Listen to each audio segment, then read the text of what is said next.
द्वादशोऽध्यायः। अर्जुन उवाच एवं सततयुक्ताये भक्ताः स्वां पर्युपासते ये चाप्यक्षरमव्यक्तम् तेषां के योगवित्तमाः। श्रीभगवानुवाच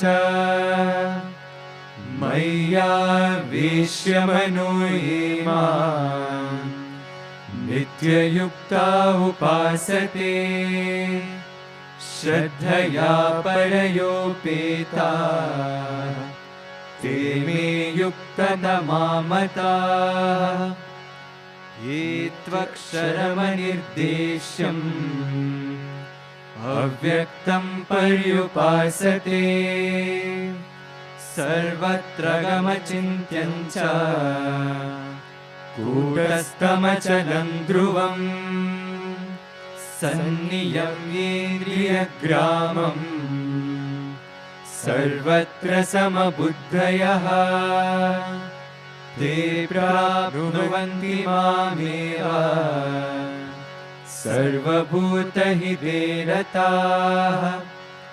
क्लेशोऽधिकतरस्तेषाम् अव्यक्तासक्तचेतसाम् अव्यक्ता हि गतिर्दुःखम् देहवद्भिरवाप्यते।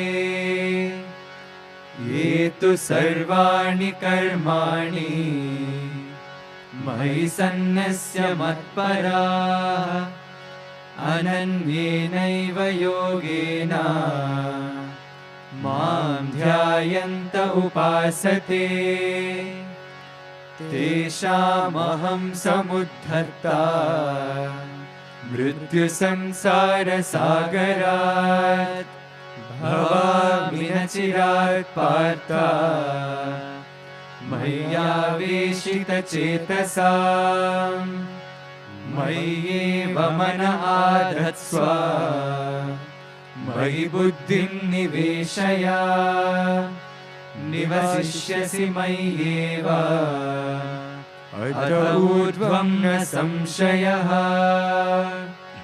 अथ चित्तं समाधातुं न शक्नोषि मयि स्थिरम् अभ्यासयोगेन ततो मामिच्छाप्तुं Dhananjay.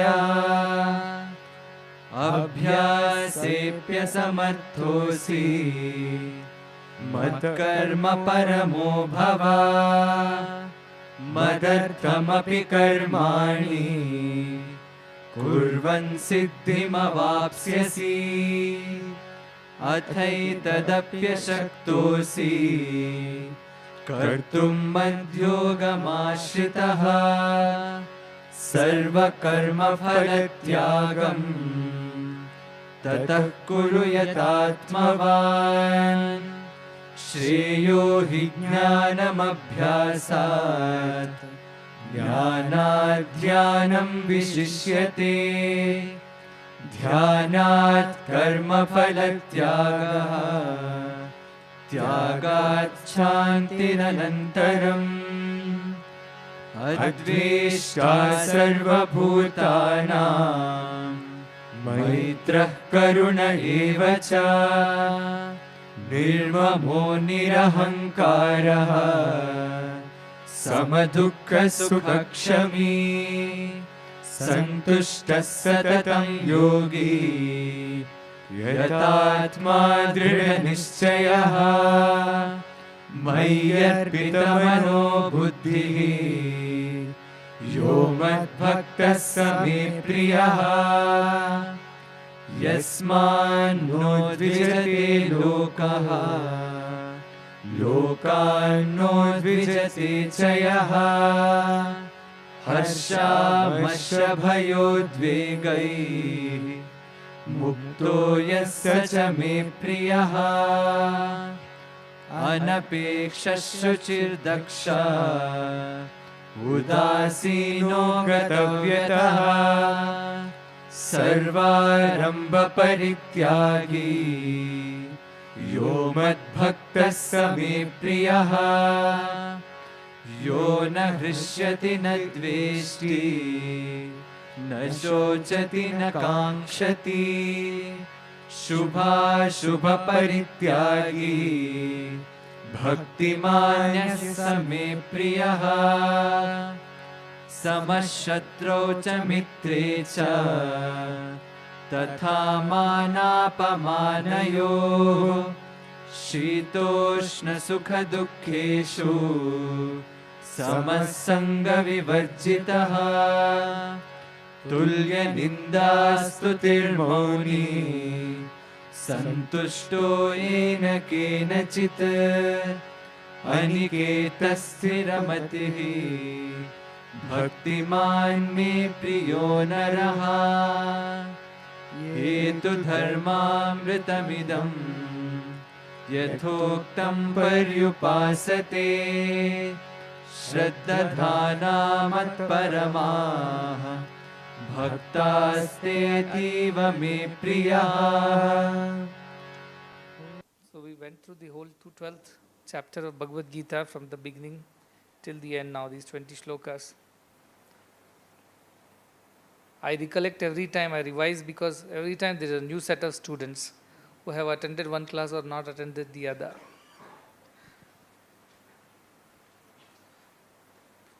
So Arjuna and Krishna are talking, and Arjuna asks Krishna, between those who completely absorb themselves and worship your form, and those who worship you as the formless one, who is the greater yogi? And Krishna says, those who completely absorb their mind in me and their intellect in me. It means they don't have a separate thinking or doing other than what I will. So their will has become my will, completely merged in me. They are the best of the devotees. However, those who worship me as formless, by controlling their senses, keeping their mind equanimous, and always engaged in the welfare of all, they also attain me only. Between the two, worshipping me as a form and the ones who worship me without form, this formless aspect, the path of worshipping the form is the easier one. Because the people who are endowed with a body have a body consciousness, and so they find it easy to worship God as a particular form. And then he goes to say, however, the best would be that you completely dedicate your mind to me, so much so that there are no two, there is only one that exists. Completely your mind is absorbed in me. But if you are unable to do that, then at least you, by abhyasa, you practice to do that again and again. Mind will run away from God, but try to bring it back again to God and keep doing this abhyasa, which should be followed by vairagya. Practice should be followed by detachment. So detached from the world and attached to God, and every time mind runs back to the world, again bring it back to God and keep practicing that. However, if you are unable to practice these two, then do everything for my sake. Sarva karma bhagavata prityartham. Do everything for my sake.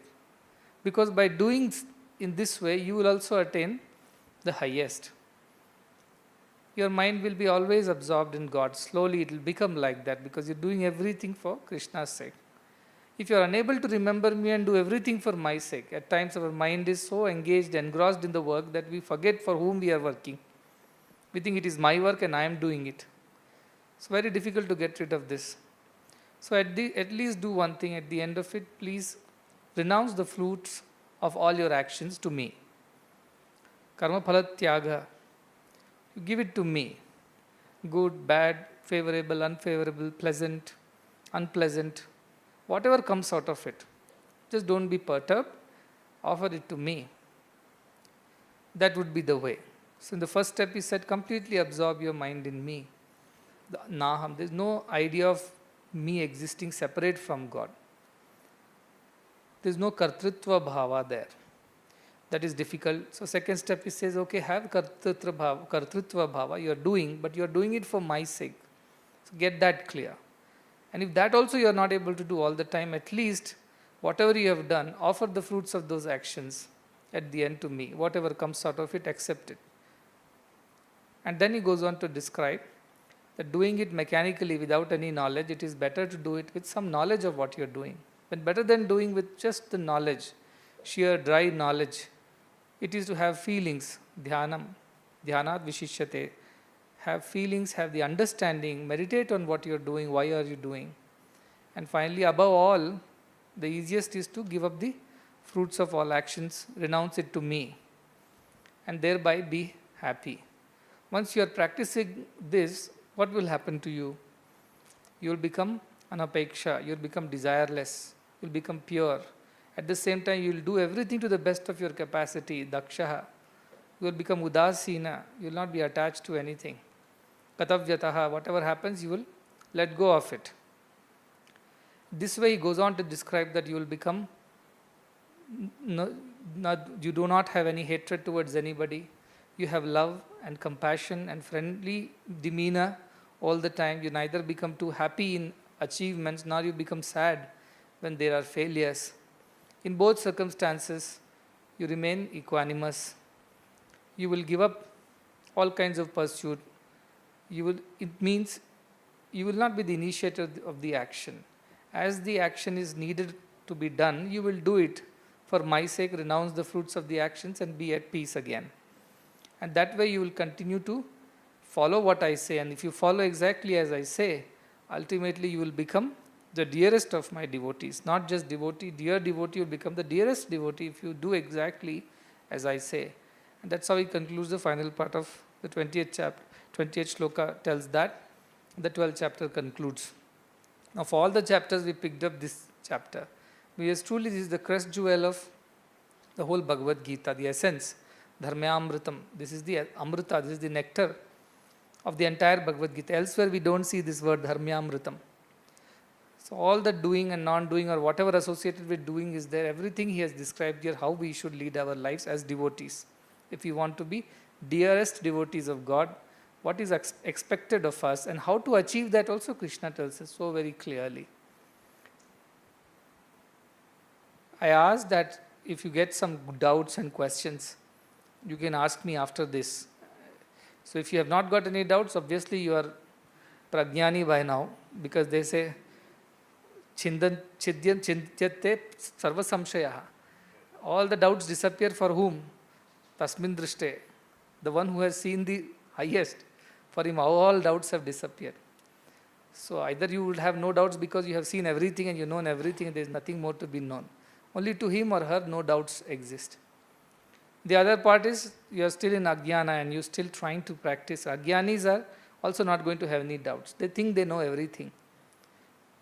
Swayam Dhira Pandita Manyamana. I know everything. I don't need to be told anything. I'm quite okay. Thank you for your discourse, but no thanks. So those also won't have any doubts because they never tried anything. The in-between ones, who are the sadhakas, who are trying to attain jnana, or trying to rise above ajnana and go towards the prajnana, they will get a lot of doubts on the way. Many people tell, Swami, when I was not doing meditation, I was quite peaceful.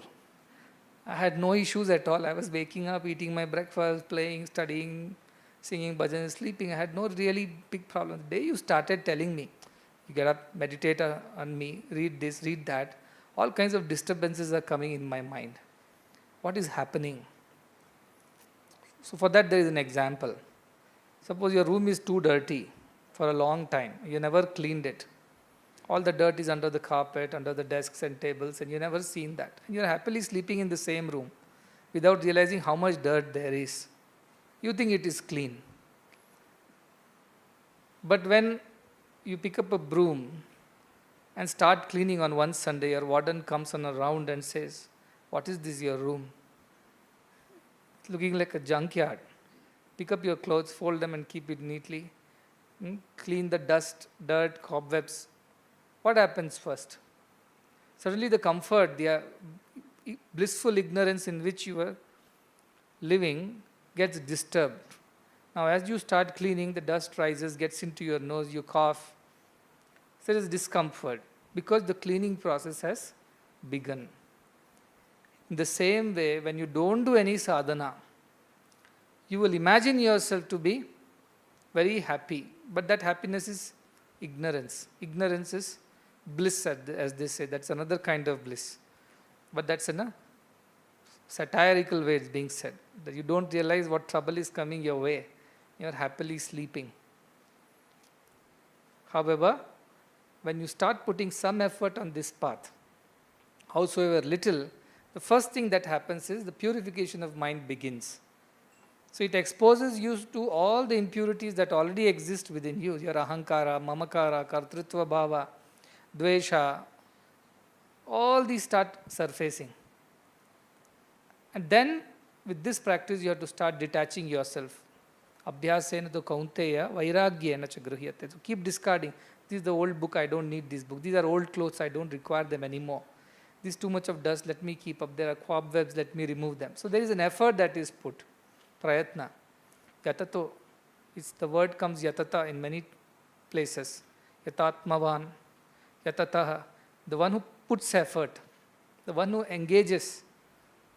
So such a person will start experiencing some discomfort in the beginning because things are exposed to, he is getting exposed to all that which was unnecessary, unwanted. And those things, to get rid of them, it takes a little effort. We were in Rishikesh and some devotees asked this question. We go to a guru and ask him to give us jnana. Is Guru partial? That some people only he gives the jnana and some people he does not give the same attention, give the same instructions. Is there a partiality in the Guru? Why is it that some progress so fast into the presence of a Guru? Why is it that some people lag behind? What happens? So we said that Guru's grace is like the sunshine. It shines for everyone equally. All can benefit from it. If you open your windows and doors, the sunshine will enter the room and it will brighten it up. You can also enjoy the light. Then why is it that you don't open the doors and windows? Some of us don't open. Because the moment you open the doors and windows, the light shows how much dirt is inside the room.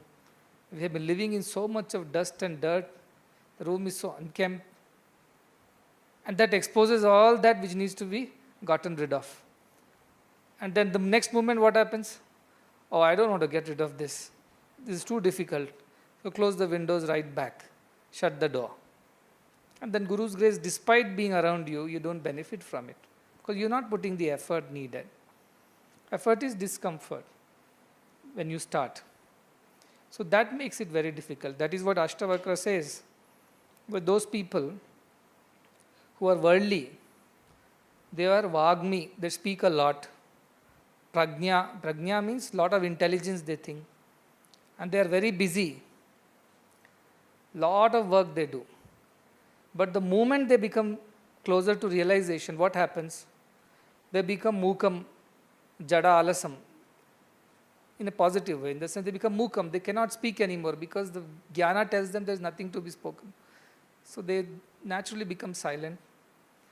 They become, in a way, mudham, in the sense they don't have to engage in intellectual pursuits. They have to withdraw from that. They think this is all a waste. Jada, they become like that, they say. The world looks at them like that. Hey, this fellow doesn't talk at all. He's become jada. It means he's become like a inactive, kind of a lazy person. He does not do too much of activity. He's not running around everywhere trying to earn money, get name, improve his business.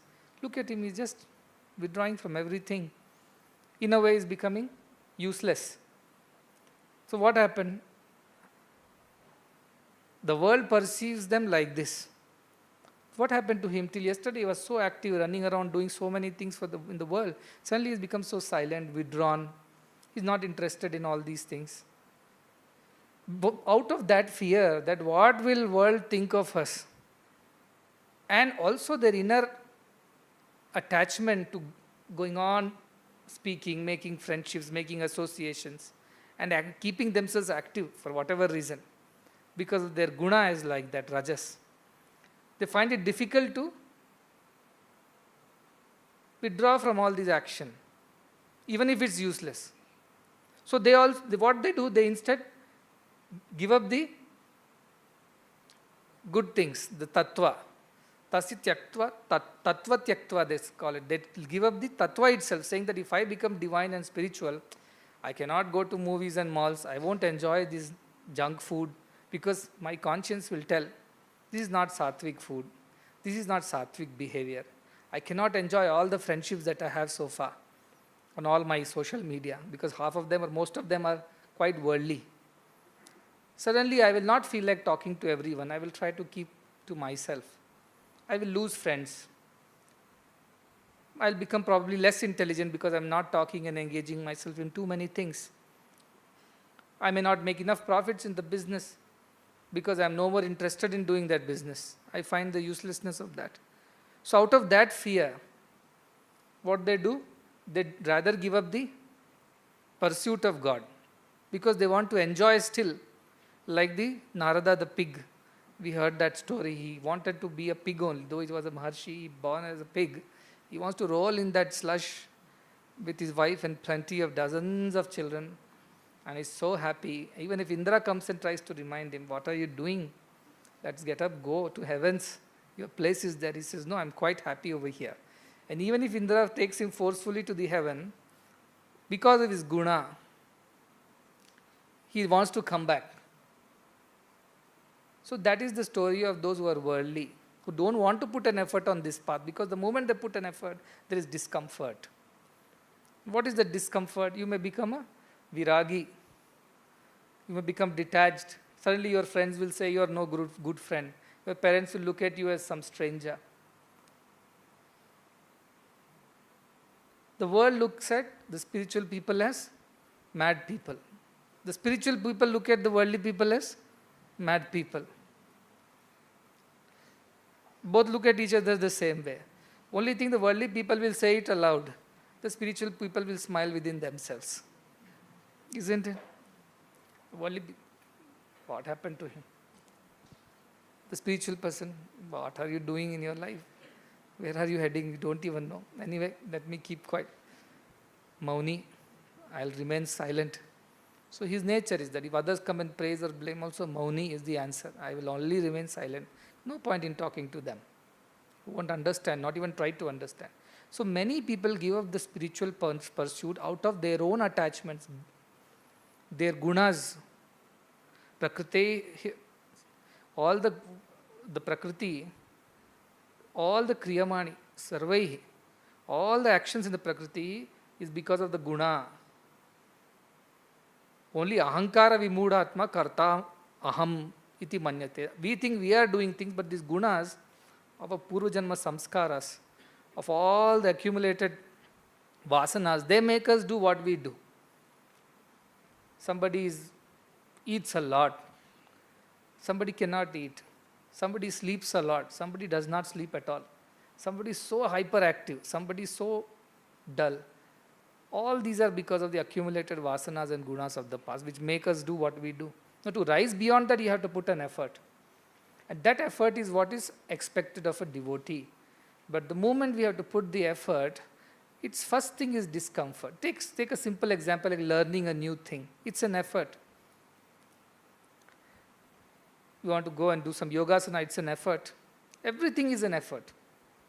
Because that is how karma bhumi, that is how this whole world has been designed. Everything depends on your effort. The spirituality also depends on your effort.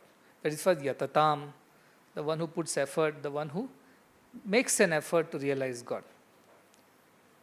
So, this chapter should inspire us to come out of this lethargy, this complacency, this indifference kind of attitude towards things, and try to rise ourselves above that.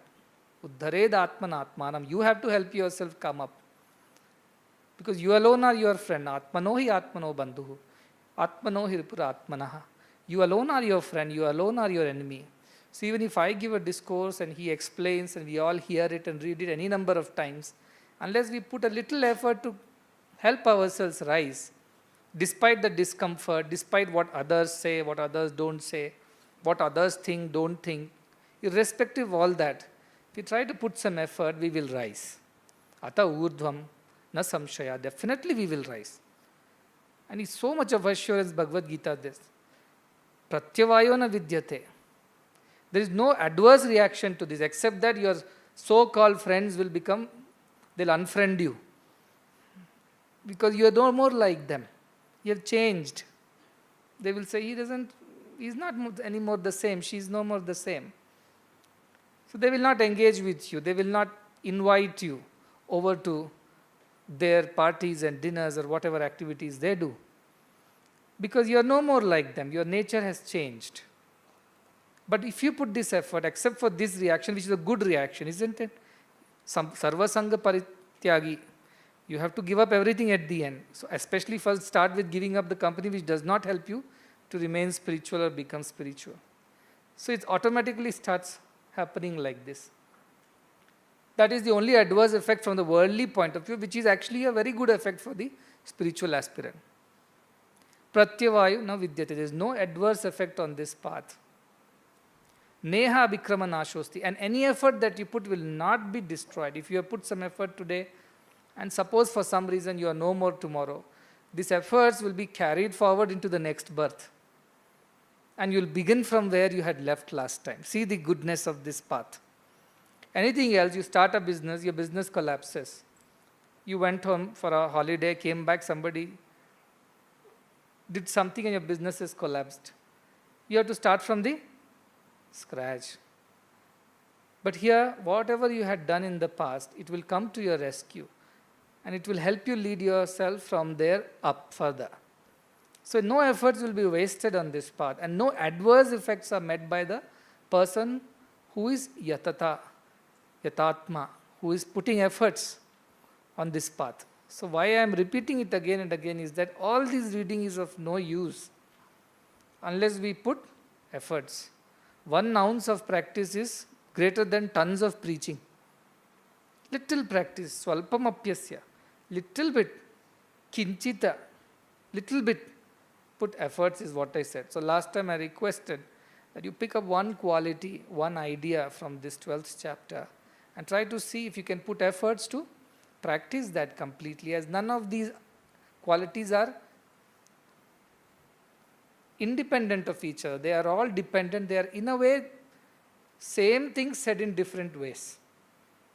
So try to put some effort is what I was requesting you. Otherwise, only theory, no practical will not help you. So looks like some of you have put some questions to ask. And some of these questions have been answered any number of times in discourses, may not be specifically in the context of Bhagavad Gita, but it has been answered any number of times.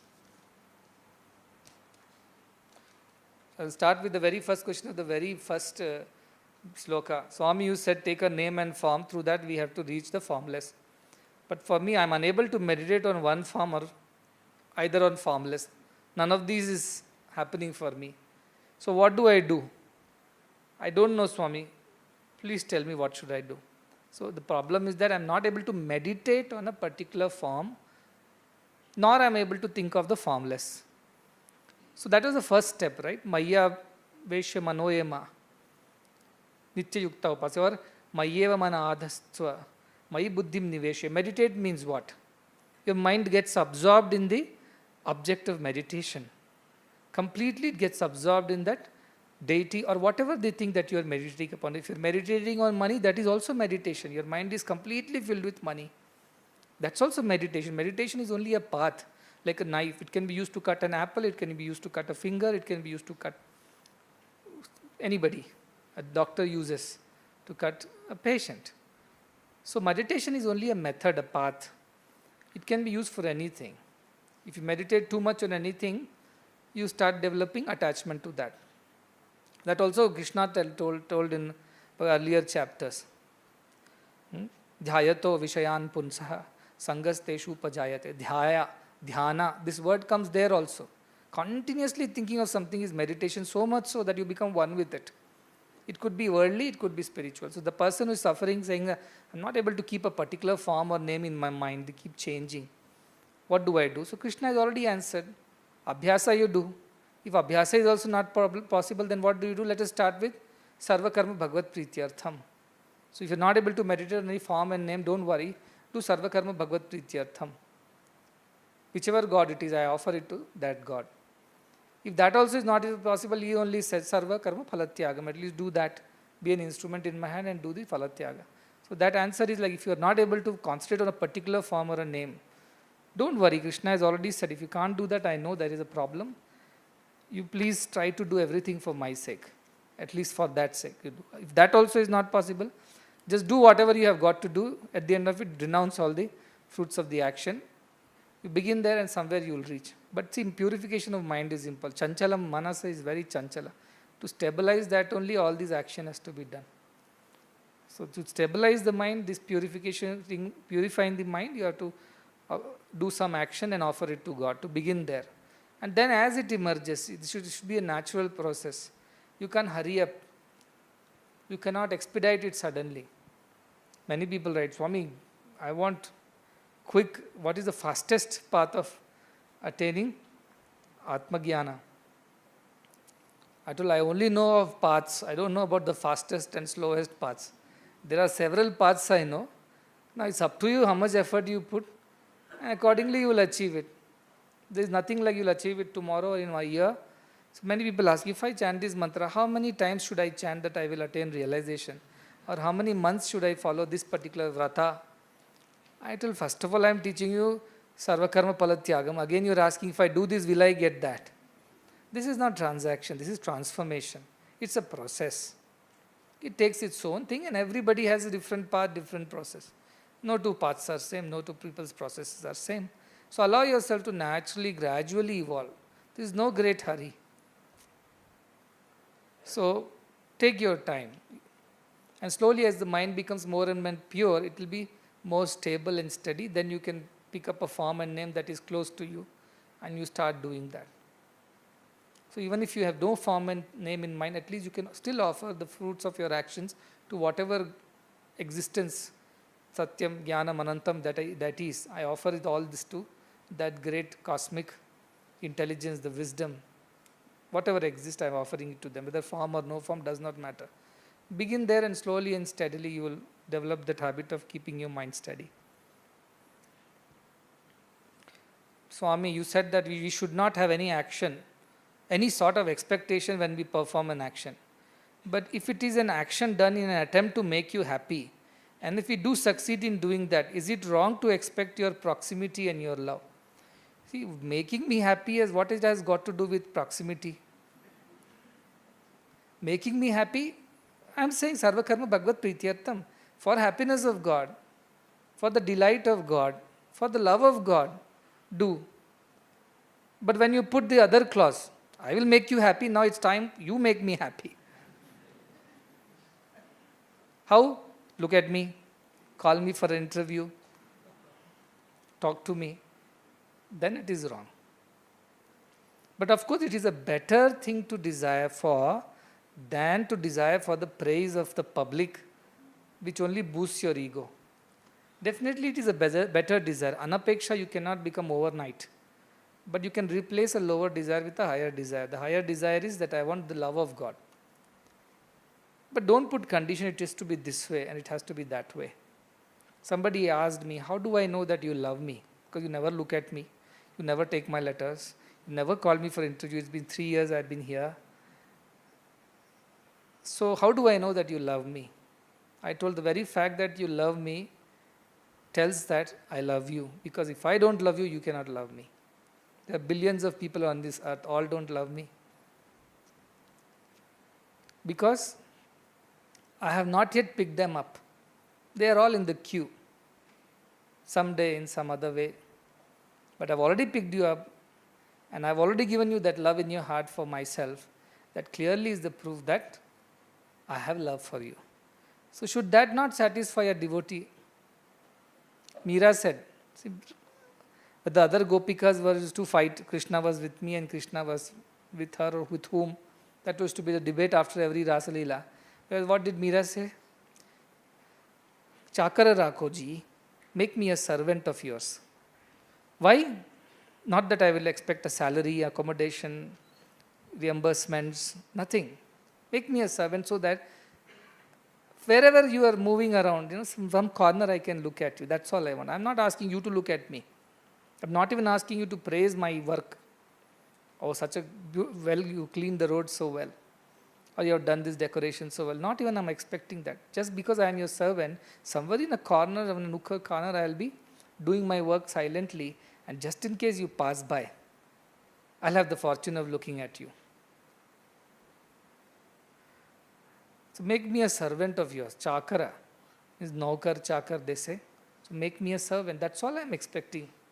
Let me do something for you. I'll be sitting in one corner, I will do. And just in case you pass by, all I'm expecting is, I let me have your darshan. As he says always, it's not enough if you have my darshan. I also have to have your darshan. That is the second condition. It's not enough you make me happy. I have to make you happy in return. Who is trying to make whom happy here?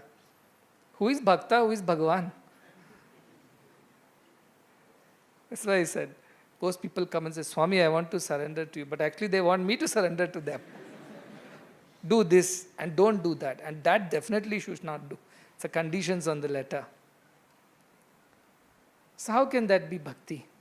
That's why first you ask yourself, are you still a bhakta? Then you ask whether you're a dear bhakta or a dearest bhakta. First you ask, you're a bhakta. So how can it be that you do an action in the attempt to please me? I'm pleased. How can you expect that it should that love should be returned in some way that you want? Is it not enough? Love itself it's equal, they say. Premaye sati. To love itself is the reward. There is no reward to love. Being able to love is the reward of love. Most of the people cannot even love God. So they are not even having that. You already have this great reward of being able to love. They should be satisfied with that. So that is the idea of, so do everything, daksha, shuchi, daksha, do it with purity, do it with efficiency, ability. At the same time, phalatyaga, prityartham. I don't expect, you gave me a chance to do something for you and you are happy with what I did. What greater boon can I ask you for? I'm happy with this. I don't need anything more than this. That's all is the expectation of a devotee. And when God wants to call you or pick you up on his behest, as per his wish, fine, he will pick you up. You are there. He knows you are there. And everything you do, he knows. But when the time is right, when there is a necessity, he will do that. But don't compare. Many people compare. Why these people are called so many times, and then they make a list of how many bad things those people have in them. Despite they get called. And look at me, I am the purity personified. And Swami doesn't even give a look to me. These are not simply I am talking. All these are coming from letters, or if not written, at least in the mind it is going on. Why do you compare? You are you, they are they. For whatever reason, it's God's will. So think like that and don't be too worried about what Swami's reaction is. You worry about whether you are satisfied doing what you have done for Swami to the best of your ability. Somebody's letter 3 years. So Sai Krishna said one has to totally concentrate and merge his mind in me. But you also promoted the idea of seeing you in everyone through service. So one side you say that totally merge your mind in me. Other side you have to see me in everyone. So are they not kind of two opposites? Is it the way to realize you quickly by seeing you in everyone? Is it the way to realize you quickly is the first question. So I said, how is it different? If you try to see me and me alone, it's not possible that you will not see me in others. This is not contrary. This is complementary. If you see me in yourself, you will immediately see me in all.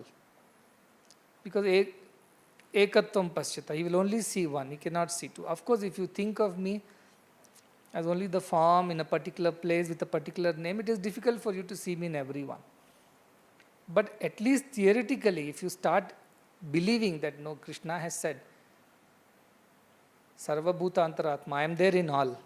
So Sarva Jiva Namaskaram, Sarva Jiva Tiraskaram, both Keshavam Prati Gacchati. At least with that thought, if you put effort not to hurt anyone and try to help everyone, try to be kind, compassionate to everyone, friendly with everyone, it will only purify your mind. See, again and again I am telling, all this is to just purify your mind of all negativity.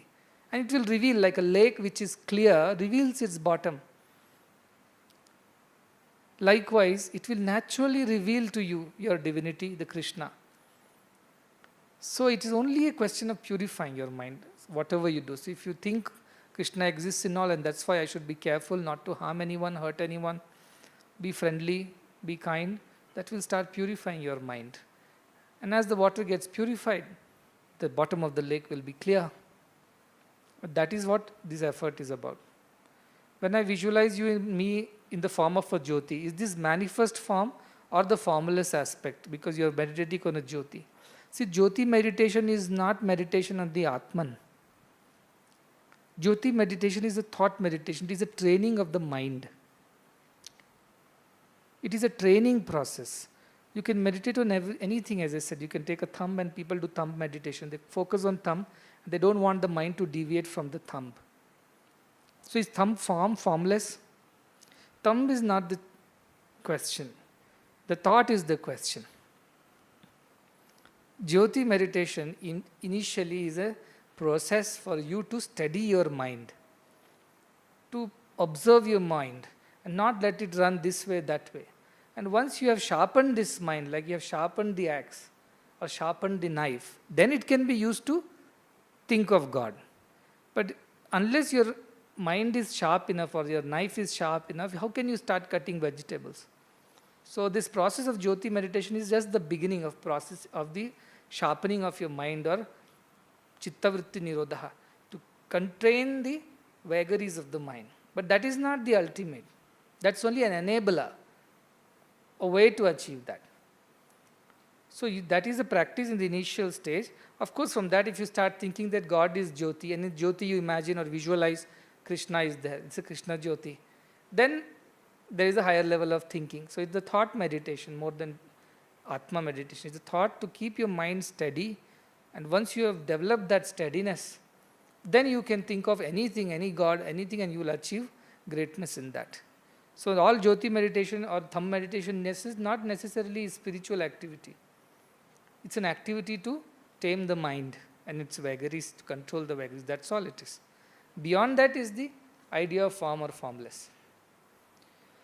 So regarding the qualities of a devotee, when I think of one quality that I should take up is Suchitva, that is purity. Because I keep failing and maintaining my mind as pure always. What if I fail again? Should I pick up a easier quality? That is the idea. I said pick up any quality. I'm not going to tell you this is easier and that is tougher, because all are equal. Take anything, these are all equally tough or equally easy, whichever way you put it. But based on your guna karma, based on your past, how you have practiced, or what guna drives you, pick up whatever you want. Ultimately, you will reach the same place. See, there is a meditation mala, is there bead. So which bead should I start with to meditate, you are asking me. Turn from anywhere, you will reach the same place. Every bead is equal in size, every bead is same. So you want to start with anapeksha, or shuchi, or daksha, or udasina, or gatavyata, doesn't matter. Start somewhere. And as you keep turning, you will realize all these are beads of the same mala. Wherever I begin, that's where I end. And each of the bead is same. It's not less or more. So Shuchitva helps you, purity of mind. That is the ultimate. What is purity of mind? Then you keep going down as to how do I develop purity of mind. Any negativity is impurity in the mind. Selflessness is purity. Selfishness, ahankara, mamakara, it's the impurity. So nirahankara, nirmamatvam, that is purity. Now how do I develop that? I have so many things. Should I just throw them all out of the window so that I have no attachment and no objects around me? Is that the way you will develop purity? Or you will start developing purity thinking none of these belong to me. I am using it, God has given me. You check into a hotel, you like the hotel, you like the curtains, the TV, the sofa, the bed. But you're living there, enjoying it. With the awareness that you have to check out as well. You can enjoy this place, but this doesn't belong to you. But God has given you, or the hotel person has given you to enjoy. So can we develop an attitude like that towards everything in life, including the body that we have, the wealth that we have, the relationships that we have, the intelligence that we have, skills and talents that we have? Can we all think all this is given by God for me to utilize for His service? So what is purity? You have to sit down and think, Shuchitva, and how to develop that. And don't look at the other persons. See, that is the biggest mistake we do. That person is following something else and it seems like he or she is progressing fast. I have picked up a very tough question, so I'm struggling. They have picked up easy ones and they're passing. But truth is that there is nothing easy and nothing tough. Also, it's not just about this birth and this janma. There are so many janmas you have, bahuni me vyatitani. So many births you have lived.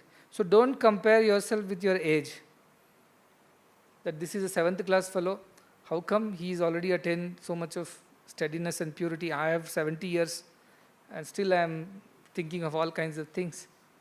Don't compare like this. That is why I said don't compare, because you're only seeing the bodies. You're not seeing this, the age of your mind, which is far, far older for each. So don't compare each other. Each path is different. You only worry about yourself. You should be your own competition. You should be your own standard. Don't compare with others. You can take inspiration from others, but don't compare. Otherwise, Dveshta will start. Third and fourth question. Swami, is my understanding correct? Chitta Shuddhi is important, whether one follows a form or formless aspect. But through form worship, Chitta Shuddhi is obtained. But in case of formless worship, Chitta Shuddhi is a prerequisite. So Chitta Shuddhi, is this most important? Yes, it is. Whether you take the form aspect or formless aspect, both will help you gain Chitta Shuddhi. And ultimately you will realize that you are not different from that form, or you are one with the formless, whichever way you think, only when your Chitta is completely Shuddha. Both are, suppose I am a Jnani, and I meditate on a formless aspect of God. I have not realized that God still. Chitta Shuddhi is again needed to realize that God. So what I have done, I have taken the path of sannyasa. I have cut off from all the worldly people. I have gone to Himalayas, living in a cave, and cut off all interactions because I don't want to disturb my mind with another thought. I want to keep it as minimum thoughts as possible in my mind. Minimum associations. For what? So that my mind remains pure, undisturbed, undiluted, unpolluted. So that is also prerequisite. Form or formless, both Chitta Shuddhi is the prerequisite to realize ultimate Ekatvam. But both the paths help you to develop Chitta Shuddhi. Whether you take the form path, do as a devotional service, or you take the formless path and do meditation. Both ways you will require Chitta Shuddhi before you realize the Atman. And as I said, realization is what? Suppose there is a at the bottom of the lake. Let's say you were playing in the lake and you dropped your watch or a ring at the bottom, and the lake water is dirty. Now how do you obtain that ring or the watch that has fallen? You wait for the water to clear so you can see the bottom. Otherwise, in the Andhe Naiva Niyamana Chathanda, you'll be searching, you'll not find it. So you wait for the mind to clear. So once Buddha was there and his disciples were there, and Buddha told, go get me some water from that nearby river. So the disciple went to get the water. But as he was going to get the water, a bullock cart passed by. And because of that, the bottom of the little stream got dirty and the water became dirty. So this disciple came back and said, Swamiji, I wanted to pick up the water from there, but it has become dirty. So I came back. He said, go back and just wait. Just wait for the bullock carts to pass, wait for the dust to settle, and then take the water. And he went back and he did what? He waited. And in the waiting, the dust settled, water became clear, he could take the water and come. So that is the sadhana. To patiently wait for your vikaras of the mind to settle, the Chitta Shuddhi to happen. So that is what you have to do. Chitta Shuddhi is the prerequisite for both. And once you attain the Chitta Shuddhi, you become, that knowledge reveals itself to you naturally. Can we become divine by acting as if we are divine? I can tell pretend, tend, end. That is the formula. You pretend to be divine, you tend to be divine, and you end up being divine. So, can we become divine by acting as if we are divine? Example, I am not divine. You are divine. Can I become divine by acting to be divine? Means what? Go to the costume room, get a kiritam, get a dhanush, bana, put on a pitambara. Is that what you mean by? So this is the first question. Yes, indeed. But it is not pretension. I use that word just to make sure that that formula gets into your head, like a formula. Many times we abbreviate things to remember things, isn't it? So it's just a formula. Pretend does not mean artificial pretensions. Deep, sincere, spiritual conviction that I am divine. That is what I mean by pretending. Not just for the sake of showing off everywhere. I am divine, I am divine. No. Not that you have to change your demeanor or your clothing or your makeup. But deep down, deep conviction should be there, I am divine. Because scripture said I am divine. See, Tigrit, I always appreciate Tigrit for that. He says I am divine because my guru said I am divine and my guru does not tell lies. End of the matter.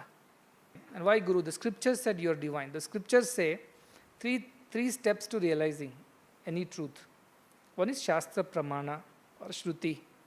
What is the Shruti? Shruti says 4 Mahavakyas there. Ayam Atma Brahma, Prajnanam Brahma, Tattvamasi, Aham Brahmasmi. So scriptures are telling me that I am divine. So that is the first step. So try to believe in that thought. That is pretension. Pretend means from that point of view. Try to believe and that convince yourself with that thought. Then second is what? Tarka. Or the argument, the logic, reasoning. If I am divine, how is it that I behave in this way, I behave in that way? I don't really speak and act like a divine person. Then are the scriptures wrong or is something wrong with me? So you do some analysis, some reasoning. And then you find that whenever you truly get convinced and believe that you are divine, your thought, word, actions, everything change as more divine. That should be good enough a conviction that if I continue to believe I am divine, my behavior will change. My words and thoughts will change. And because of that continuous changing, mind will become pure and pure, and you will end up realizing that you are divine. So pretending does not mean an external, artificial thinking. It is deep, supreme, convinced thinking about you being divine because the guru said so, scripture said so, or whatever be the reason. And then you slowly start analyzing every thought, word and action. Is it in tune with my divine nature? That is, then you tend to become divine. Tend is not on its own. By continuous discrimination, detachment, you will be tending to be divine. At the end, when you become completely pure, the divinity in you will simply shine forth. Like when you clear up the glass of the lamp, which is covered with soot, the Jyoti reveals itself. Jyoti was always there. The ring that has fallen to the bottom of the lake is there.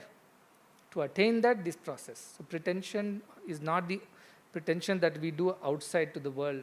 It is a deep conviction. And then analysis of every thought, word and action based on that conviction, and finally the realization. Anubhava is the third step. With Swanubhava, you know that you are divine. The people who don't believe the existence of God, but they do all their duties according to their dharma, can they attain divinity? A very important question, isn't it? They're atheists, but they're good people. They're doing what they have got to do. He's a doctor and he's doing his job thoroughly well. He is very capable doctor, very knowledgeable, very skilled, and very kind and compassionate, good, and does his best for everyone who comes. Can he attain his divinity? Now, I told you yesterday, what is the difference between you and God? What is that barrier? What is that curtain? It is mind. So his mind is good. His mind is good mind. But still the mind is there.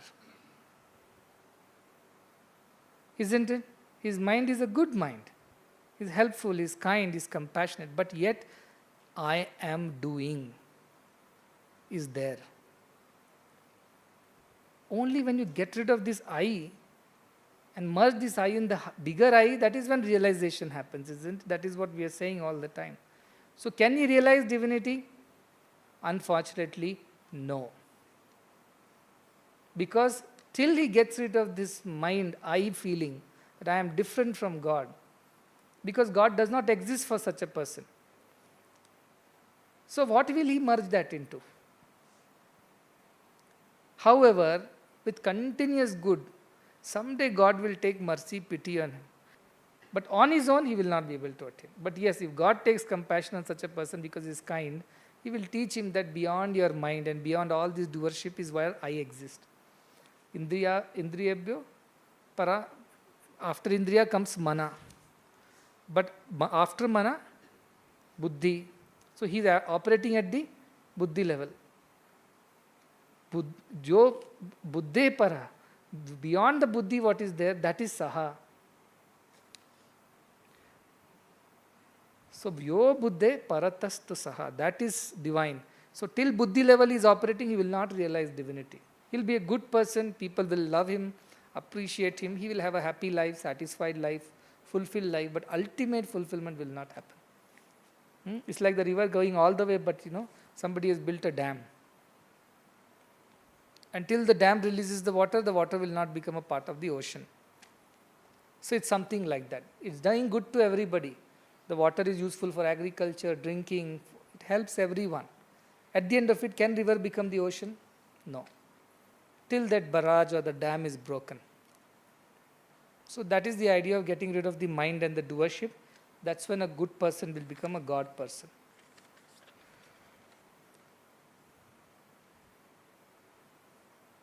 So if you continue to pretend like this, will it be one sadhana? Of course.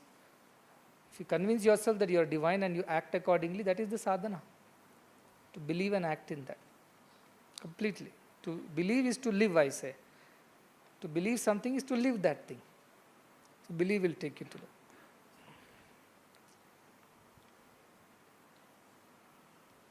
So it takes time to offer a bitter movement to God when something unpleasant happens. Pleasant happens, sometimes we are finding it easy to offer God's grace. Something unpleasant happens, very difficult, that is what this person says. I am not used to it. To follow that, to offer that also and forget the unpleasantness. So if devotee is supposed to be satisfied with whatever happens, then is it wrong to pray to God to give them strength and ability to follow God's word? Praying for strength and ability, is it wrong? Because you are not supposed, whatever you are, I am born dud, I am born dull, I am born a demon. So should I pray to God to redeem me, or should I just be satisfied with however I am? Is the question. Isn't it? So obviously, what do you mean by bhakti? Shavanam, Kirtanam, Vishnu Smaranam, Vandanam, Archanam, Padasevanam. What is all that? Are these not prayers to God? To make you like God. So you should be satisfied with the worldly side of things. I've got this much money, I should learn to satisfy myself. But spiritually, you cannot be satisfied till you become God. So this anapeksha which I am saying is only applicable to selfish motives, selfish pursuits. When it comes to God, that is the highest. Mumukshatvam is the highest desire one can have. Mumukshatva. So mumukshatva is nothing wrong. And to attain that mumukshatvam, whom do you pray to? To a guru, to a God, to somebody who can guide you and take you forward. That's why Mahapurusha Samshraya. So it's not enough if you have mumukshatva. You need a Mahapurusha to guide you how to go forward. So you have to pray. That's why the tradition of gurus in our culture, or God in our culture. So that desire to pray to God to help you become God is not a bad desire. It's definitely not even a desire. It is only a prayer. All prayers are not desires. But yes, some desires are prayers. Prayers are not desires. And a pure prayer is a prayer for God's sake. But people think desires as prayers and pray it. That is wrong. That is desire definitely. So this is not desire. You ask God to help you to attain the highest. Is not a desire, it's a prayer. We don't want to hurt anybody, but without intention, we end up hurting someone, let us say. How should we take that situation? With great humility, first go and apologize to the person, isn't it? If you have hurt without intention also, you have hurt. So first thing you do is go and apologize to the person. I didn't mean to hurt you, but I have hurt you. Now it's up to that person whether he forgives you or not. Whatever happens, karma phala tyagam. I have done my best, I went and apologized, I did what I could do. Beyond that, if I couldn't convince the person that it was not intentional and the person still holds grudges against me, what can I do? I offer it to God, saying, God, I did my best. I leave the rest to you. Hopefully you will give him the understanding or her the understanding that I did not do it wantingly. But if you have really, with pure heart, pure intentions, gone and apologized, definitely it is possible that you will be able to, at least you will be at peace. Tyagat shanti anantaram. You have given up that ill intention, or there was no intention, or whatever was there in your heart. So you will be at peace first. The other person may attain peace only when that person also learns to forgive, kshama. When the other person also learns that, he will also, or she will also be at peace. But first person to be at peace will be you. When you swallow your ego and go and apologize, whether you have done it intentionally or unintentionally. Both ways you must go and apologize and make good for it. You said you live in the present, don't think about anything else. Then you say Arjuna had Purva Tapa. He thought before doing anything. So he was not living in the present. Look at the logic of the mind. You say live in the present. Then Arjuna should have lived in the present. But you say Arjuna deserved Bhagavad Gita because he had Purva Tapa, not Pascha Tapa. He thought, what will be the consequence of all that we do? So should I fight this war at all? So he's not living in the present. Then he doesn't deserve this Bhagavad Gita because he was living in the future. See, truth is that, again as I said, all doubts disappear for only those who attain the oneness. For everyone else, there will be some doubt or the other. But to clarify this doubt. See, what is present? Past is a tree. Present is a seed. Future is a tree. So both past and future are in the present. Because this present is the gift of the past. Or it is born out of the past. And it carries the future in itself. That's why it is called omnipresent. Omnipresent means it has past and present and future, all three in it. That's why it is omnipresent. Now what do I mean by when I say live in the present and don't dwell in the past, don't worry about the future? What do I mean by that? That you have to understand the spirit behind it. Don't just play with words. Understand the spirit behind this omnipresence concept. What I am today, I accept this because I am what I am because of what I did in the past. Isn't it? That acceptance is living in the present. Not accepting and going on worrying or thinking about what happened. That is what I don't want. But unless you know you are here in this situation today because of what has happened in the past, what you did or what somebody did, what went right or wrong, you are experiencing the results of that. That awareness is still living in the present. It's not brooding. You're not thinking every day of the past. You're thinking today I am like this because of whatever has happened. So how can I make it better from here? The moment you think how can I make it better from here, you're thinking of the future. But you're not worried about the future because you know if you do everything right today, the future will be taken care of. So are you thinking of the future? Yes, in a way. To what extent? To the extent that if I do everything right in the present, the future will be taken care of. Only to that extent. You're not sitting and worrying yourself to death. What will happen tomorrow? What will happen a year later? You're not worrying. You're saying if I do everything today right in this present, my future is all right. So what did Arjuna say? He didn't sit and dwell in the future. What did he do? Out of his compassion and good feelings for his brethren, he thought, in this present, we have landed up in this situation. Why? because some of our brethren didn't behave well with us. They were not right to us. And today everybody is suffering. So I know I have learned this lesson from the past, that revenge is not the answer. So from that point of view, he said that should I even engage in this war? Because it will lead to so many people's misery. Women will lose husbands, children will lose father, and women without a husband in those times in the society will have nowhere to go. Who will do Pitra Yajnas? Without Pitra Yajnas, when the sons are not there to do Pitra Yajnas for their forefathers, those souls will be restless. And these kind of questions he asked, because which is as part of our dharma. Yet he waits for Krishna's guidance. At the end, he follows Krishna's guidance.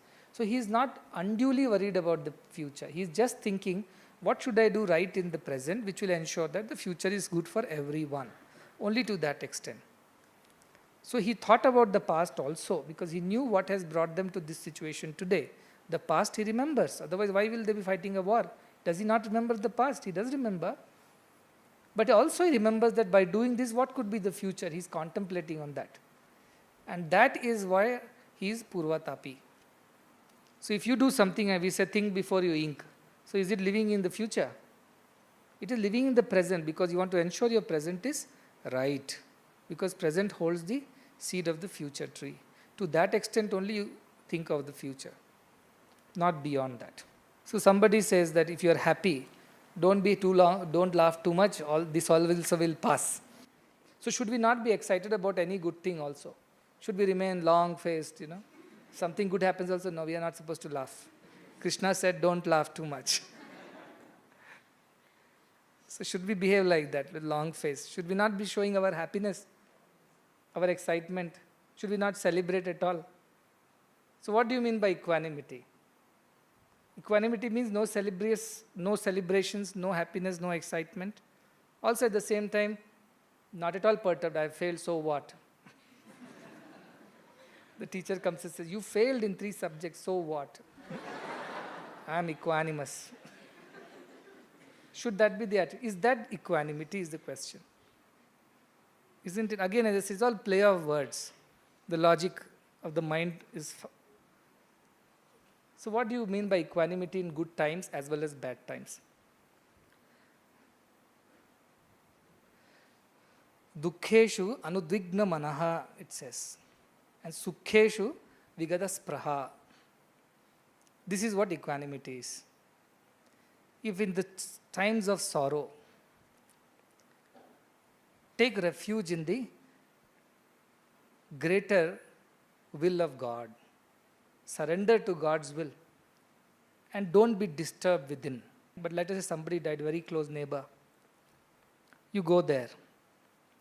And everybody is crying. And everybody is feeling sad. And you go smile and say, I am not disturbed by anything. Is that the right behavior? Is that the right behavior? So if you are a Mahagyani, and really it does not touch you, it's a different story. But till you are in the state of this pretending, tending,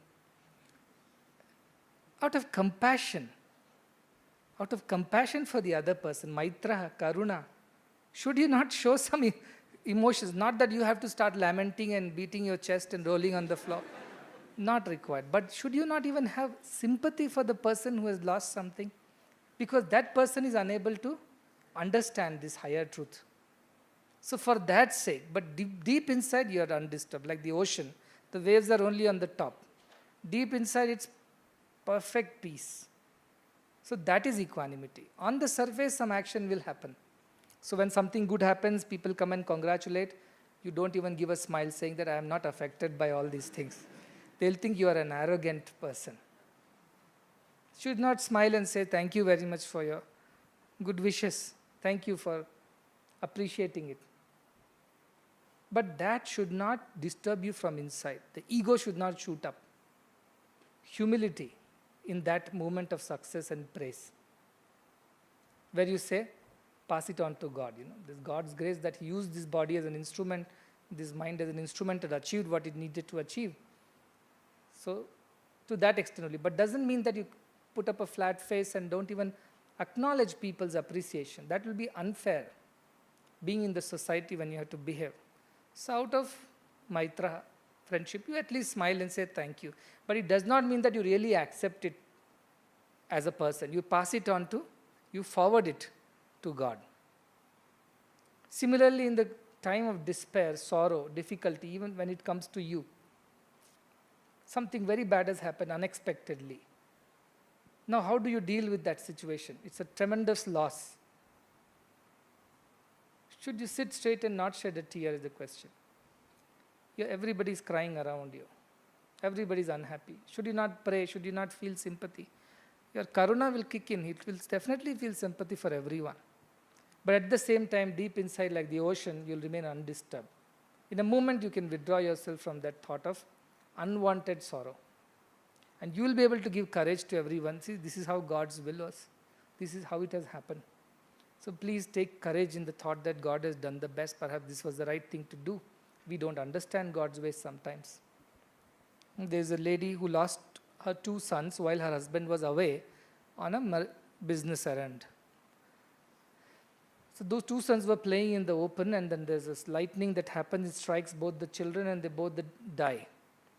Now father comes back from the business errand. He went to some other country or other place to do business, and when returns, he asks this lady, where are the sons?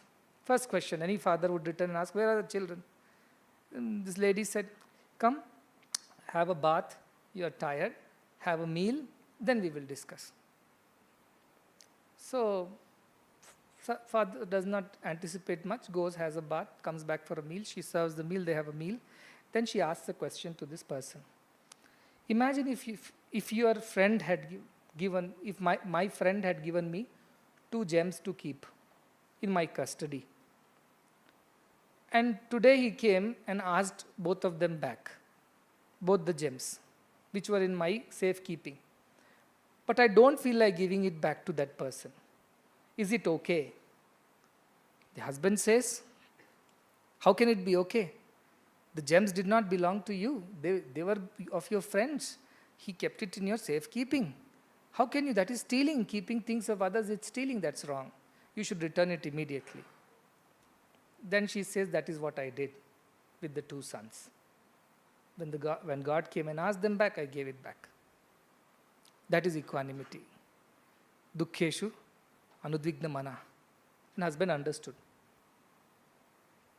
So this clarity, these don't belong to me. It's in my safekeeping. That's why whenever somebody comes with a baby and tells me, do namakarna, do this, I tell, hey, this is my property in your custody. Don't forget that. This is my property, but in your custody, safekeeping, and you're caretakers, you're not owners. So that helps the person to remain equanimous. But it does not mean that such a person will not cry or not laugh at all. So idea of equanimity is not the idea of laughing or crying. It's the idea of not being disturbed inside. Outside you will behave as per the requirement of the society, but deep inside you are undisturbed. So that is the idea of equanimity, and don't misunderstand with these external expressions of it.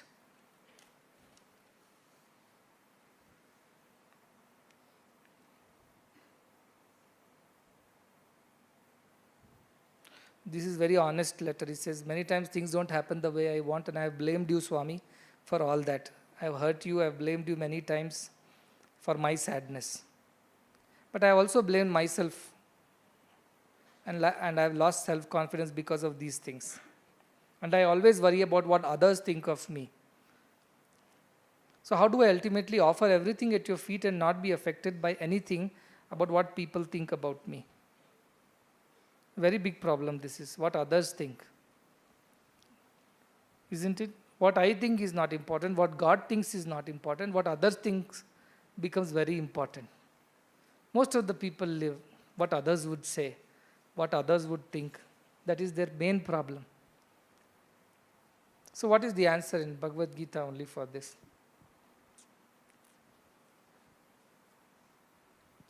Shubha Shubha Parityagi. Tulya Ninda Sutir Mauni. Isn't it? This is good, that's why others think think this way, this is bad, others will think bad of me. It is Shubha, Ashubha, both I discard.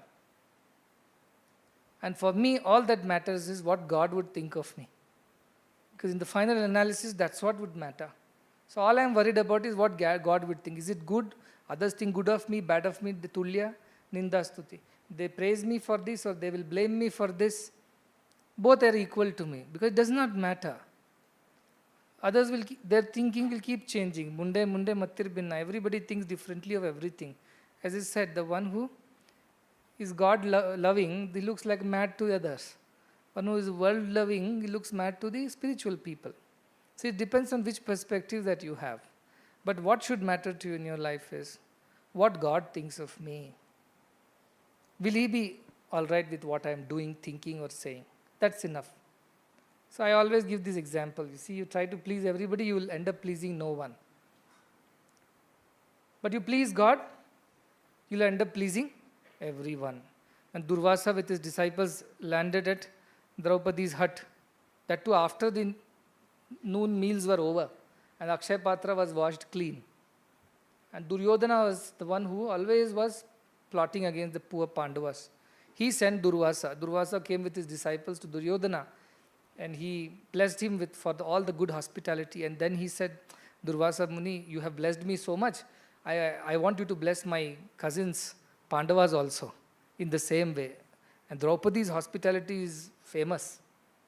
So please go and enjoy their hospitality too and bless them. But what was in his heart? Let him go there and these Pandavas will get a nice big curse from Durvasa. Makes my job easier. So Durvasa landed up there and told, I will go for bath and we'll come back and then we'll have lunch. So Draupadi is in trouble. Now how to feed Durvasa and his disciples? And how much they will eat? There is no limit because these Rishi Munis won't get food for days. And when they get, they will store up for Brahmana Bhojana Priya, not without a reason. If they get food, that's it. So now Draupadi is thinking this Akshay Patra, the food appears only at certain time. But any amount of food will appear once it appears. Any number of people can eat. But now I have finished cleaning and the next scheduled appearance of food is only in the evening. Afternoon quota is over. Now what do I do? And she starts shedding tears. She knows that she cannot save her husbands from a curse now. Already they have so much of trouble in life. Now here is Durvasa and his disciples. And they don't know what to do. So she prays to Krishna, Apad Bandhava. So Krishna appears suddenly in the middle of nowhere.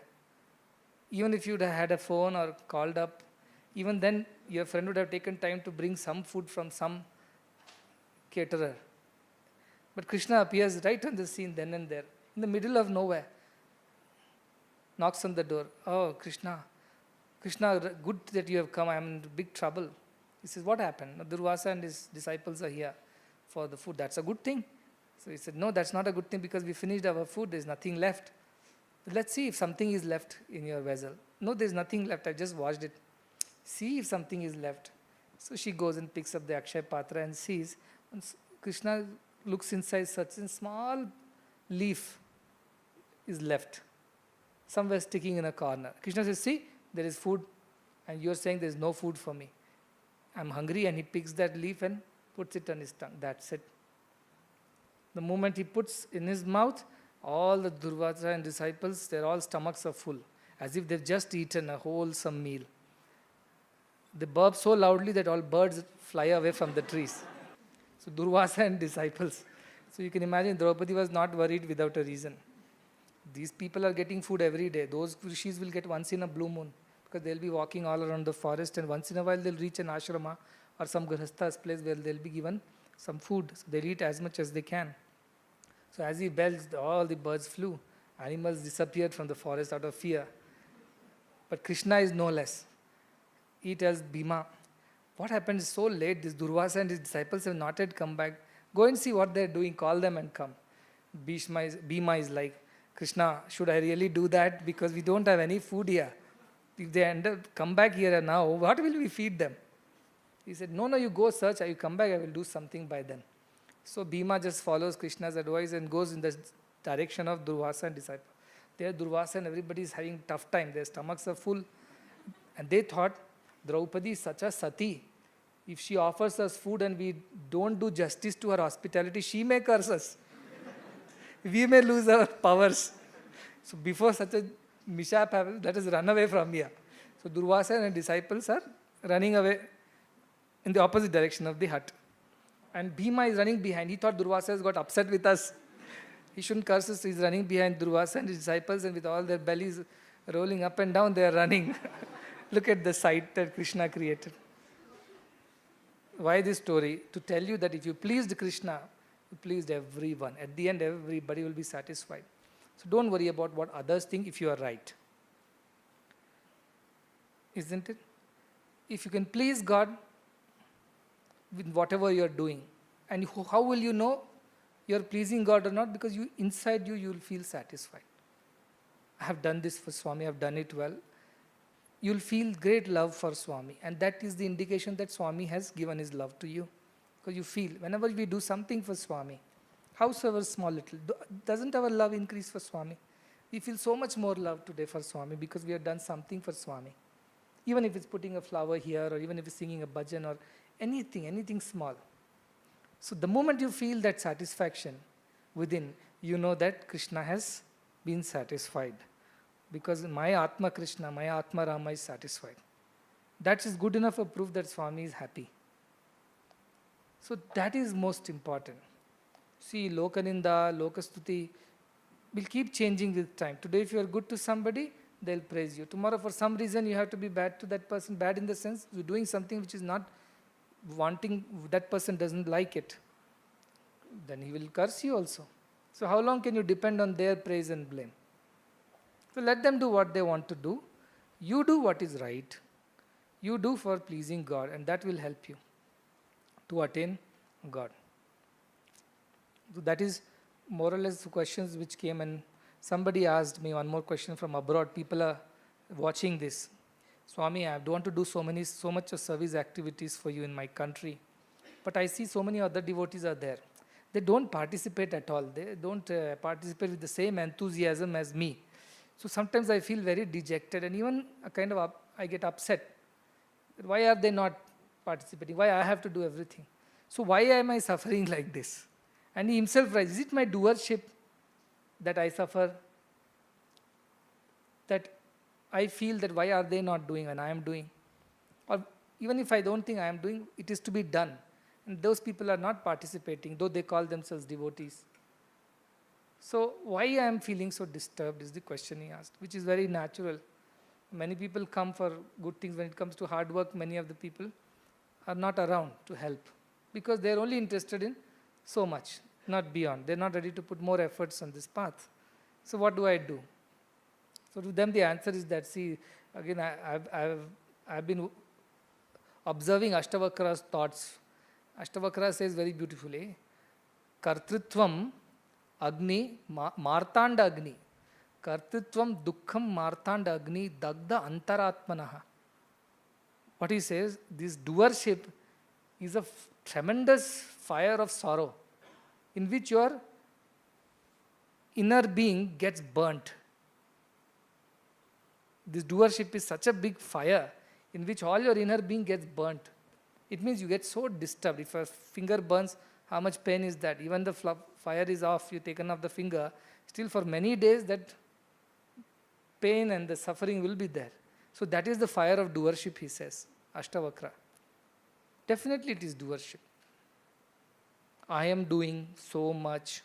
Why everybody is not doing like this? Now why should you expect everybody? You took up a project. Some people promised you that they will participate. Now they don't want to participate. So what do you do now? Sarvarambha Parityagi. If you took it up, then you will suffer. But if it's Swami who told you to do, and you started doing something, then Swami will find ways to send people. If not this, somebody else. Swami gives opportunity to one person to do something. They don't take the opportunity, he'll find somebody else to do this work. And it will go on. But when it is our initiation, it's not a guarantee. But when it is Swami's initiation of anything, any work, any activity, which is a group activity, that is the best, because he will find his ways to get it done. And you have to be selfless, and you only pray for pray for its success. Swami, we want to offer this. You gave us this job to do. We want to do it and offer it back to you. Please help us. That is, as I said, that is a prayer. That is not a desire. That's a prayer. You can make that prayer and Swami will find a way. But somehow you feel responsible for it. No, I have been the project in charge. And all these people were supposed to be part of this. And now they are not turning up, they are not doing this. And you start developing negative feelings. Dveshta. You become angry. You become agitated. Yasman no dvijate loko. You should not be agitated by the others. But you are getting agitated. Why it's all this happening to you? It's because somewhere the doership has crept in. If it is not crept in, God will come and somehow manage to do it for you. In some way or the other, in some form or the other, He'll come and do. And just in case He doesn't do it and the project is left halfway through, still you will be karma palatyaga. You will still say that I have done my best without any ego. I have tried whatever I could and I offer it to you. It has not happened. Don't blame yourself for that. As long as you don't have the kartritva bhavam. The moment you have kartritva bhavam, what will God say? Okay, here is the steering wheel. You drive the car. I will sit behind.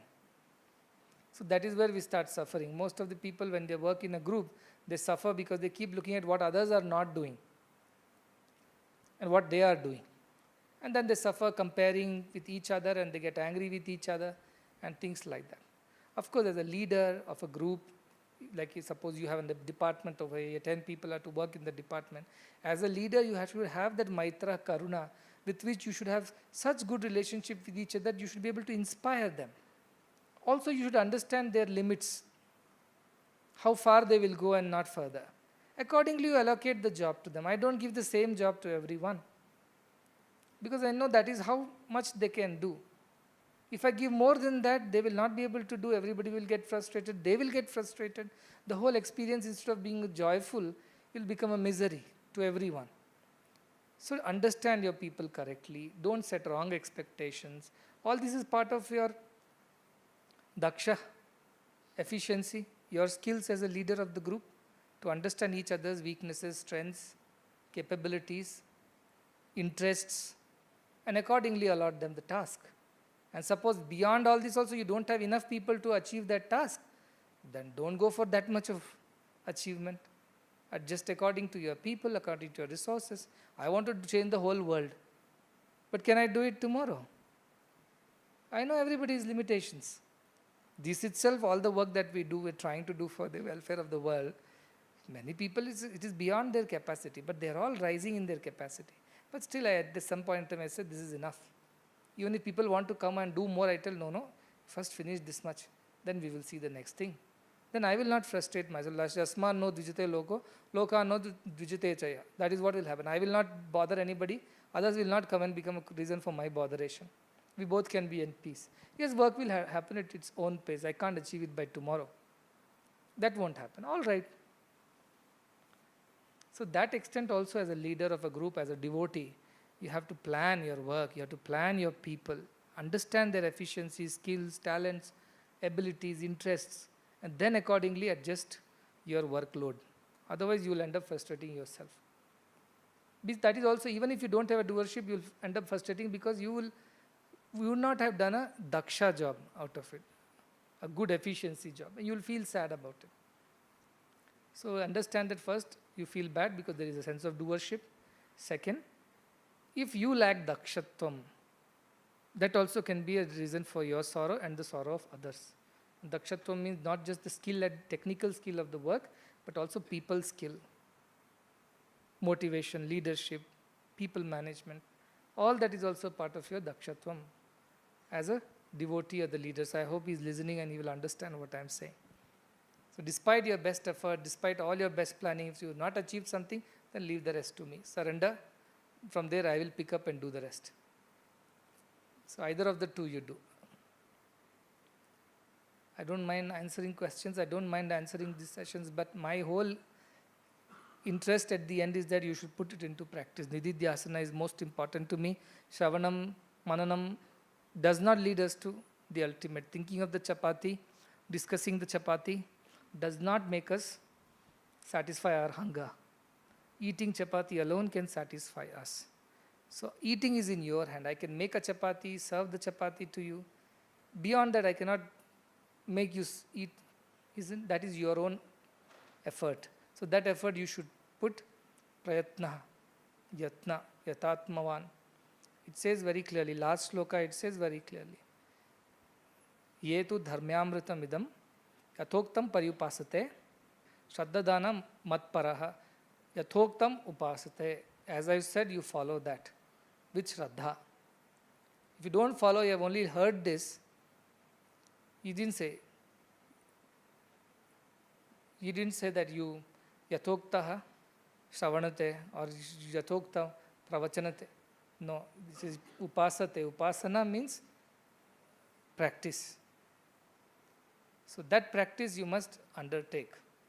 And you, each of you, as I said, take any quality, is like the beads of the same mala, begin anywhere, you will end up in the same place, and let it go on continuously. One quality will lead to the other will lead to another, and some point of time you will become ativa priya.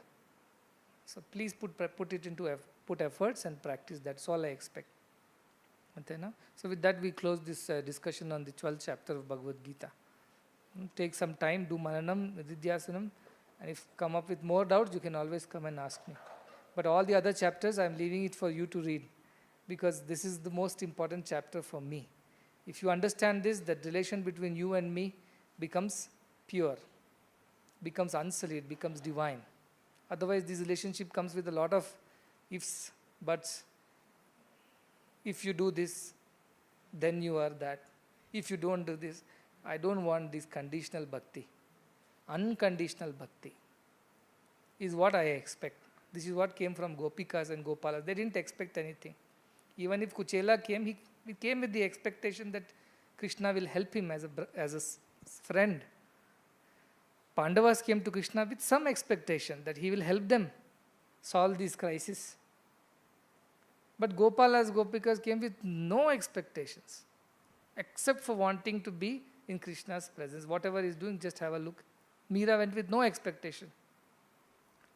So that kind of desireless devotion, unconditional love for God is the essence of Bhagavad Gita's Bhakti Yoga. And only those who develop that kind of unconditional love for God will attain God. That is most important. Practice that. And as I said, if you are there, I'll straight away jump to the last sloka of Bhagavad Gita. Yatra Yogeshwaro Krishna, Yatra Partho Dhanurdhara, Tatra Shri Vijayo Bhuti, Dhruva Niti Matirmama. It is the eternal law, it's unchangeable. It's applicable in every yuga. It's completely valid at all times. As long as these two conditions are fulfilled, Krishna and Arjuna. So you are all Arjunas today. Arjuna is not just that person who fought the war that day. He is in each one of us, the Jiva, who is striving to become Deva, who is striving for perfection, who wants to rise and become Paramatma from Jivatma. That is the Arjuna inside all of us. And to that Arjuna who is ready to put efforts,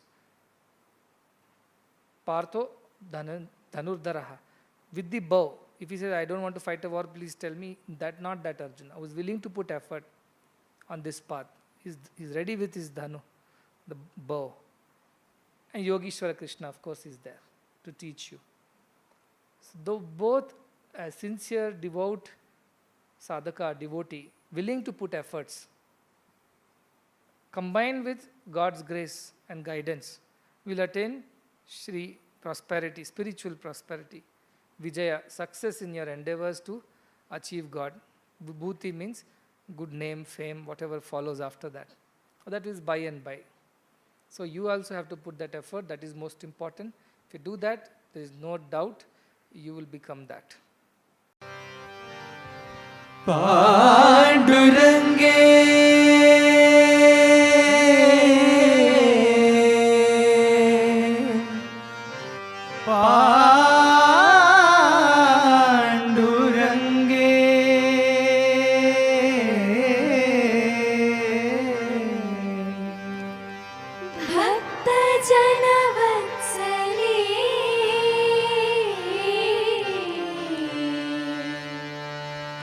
भक्तजनवत्सले हे हो विठ्ठले भक्तजनवत्सले हे हो विठ्ठले भक्तजनवत्सले करुणा कल्लोरे करुणा कल्लोरे पांडुरंगे पांडुरंगे भक्तजनवत्सले हे हो विठ्ठले भक्तजनवत्सले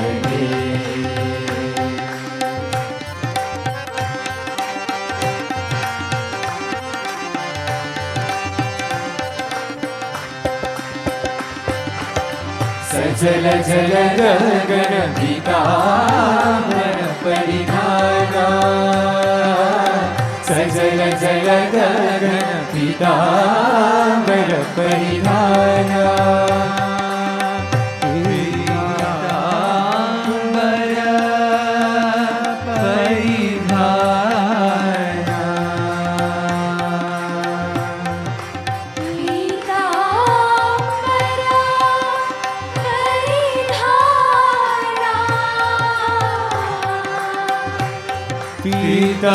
पीतांबर परिधाना सजल जल गगन पीतांबर परिधाना सजल जल गगन पीतांबर परिधाना ये उद्धरणी उद्धरणी शिराजे केशिराजे भक्तजनवत्सले हे हो विठ्ठले भक्तजनवत्सले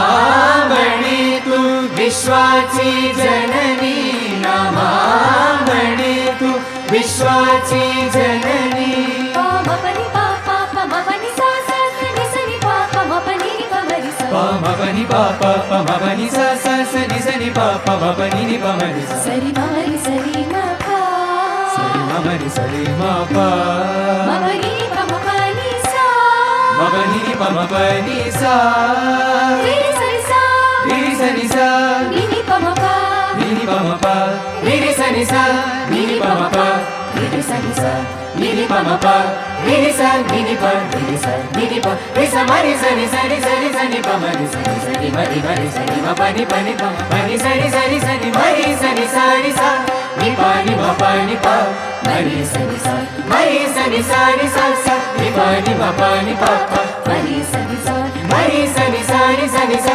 नि पनि मपनि प मप मरि सनि सा नि सनि सा नामावणी तू विश्वाची जननी नामावणी तू विश्वाची जननी क्षीराब्धिनिवासिनी जगदम्बे क्षीराब्धिनिवासिनी जगदम्बे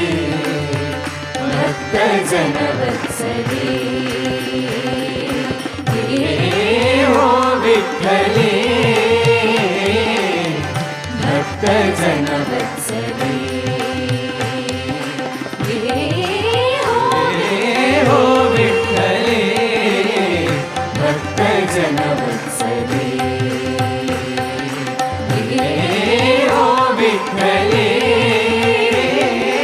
पांडुरंग पांडुरंग पांडुरंग पांडुरंग पांडुरंग पांडुरंग पांडुरंग पांडुरंग पांडुरंग पांडुरंग पांडुरंग पांडुरंग पांडुरंग पांडुरंग पांडुरंग पांडुरंग पांडुरंग पांडुरंग पांडुरंग